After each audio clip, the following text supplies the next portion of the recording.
कर दोस्तों, राजस्थान से इस वक्त की एक बड़ी खबर आ रही है। जी हां, राजस्थान में कांग्रेस खेलने जा रही है बीजेपी का फॉर्मूला। जी हां, बीजेपी के मेगा प्लान को लग सकता है बड़ा झटका। राजस्थान को इस वक्त की बड़ी खबर आ रही है। भारतीय जनता पार्टी को उसी तरीके से घेरने की कोशिश में राजस्थान में लग चुकी है इस वक्त कांग्रेस। चलिए खबरों को शुरू करते हैं। इससे पहले चैनल को लाइक और सब्सक्राइब करें ताकि अगली खबर आप तक मिलती रहे। राजस्थान में लोकसभा चुनाव को लेकर कांग्रेस एक बड़ा गेम प्लान तैयार कर रही है। इस नए गेम के तहत राजस्थान में कांग्रेस मोदी फॉर्मूला लागू कर सकती है। इससे बीजेपी के मेगा प्लान को झटका लग सकता है।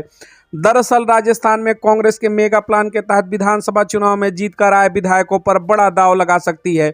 अगर ऐसा होता है तो बीजेपी को अपनी रणनीति में बदलाव करना पड़ सकता है। पार्टी के अंदर खाना चर्चाएं तेज है कि विधानसभा चुनाव में जीत कर आए कांग्रेस विधायकों को ही लोकसभा चुनाव का टिकट दिया जा सकता है।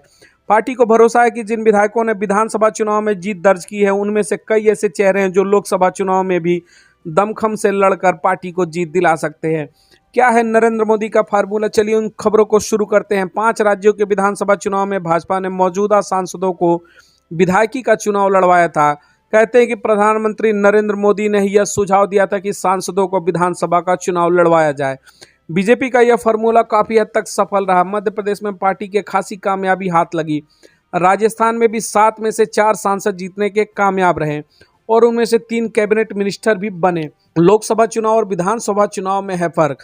हालांकि विधानसभा चुनाव और लोकसभा चुनाव में काफ़ी फर्क होता है। जहां विधानसभा चुनाव स्थानीय मुद्दों पर लड़ा जाता है, वहीं लोकसभा चुनाव में एक नेशनल लेवल पर नैरेटिव सेट किया जाता है, जिसकी बदौलत ग्राउंड लेवल पर उम्मीदवार चुनाव लड़ते रहते हैं। ऐसे में कांग्रेस अगर मोदी फॉर्मूले को राजस्थान में लागू करती है तो इसकी सक्सेस रेट क्या होगी, इसे लेकर भी एक बड़ा सवाल है।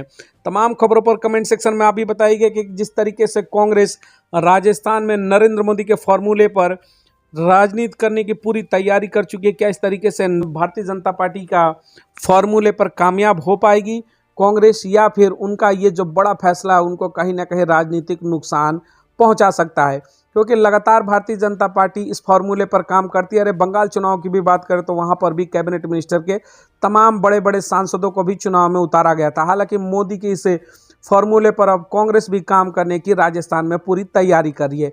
क्या लगता है 2024 लोकसभा के चुनाव में इंडिया गठबंधन फिर से नरेंद्र मोदी की सत्ता को तीसरी बार चुनौती देगी और उन्हें चुनाव हरा सकते हैं, या फिर नरेंद्र मोदी तीसरी बार देश की सत्ता में फिर से काबिज होंगे? तमाम चीज़ों के ऊपर कमेंट सेक्शन में विचार जरूर रखिएगा। मिलेंगे राजस्थान की हर बड़ी अगली खबर के साथ। अगली खबर में बने रहिए हमारे साथ। बहुत बहुत धन्यवाद।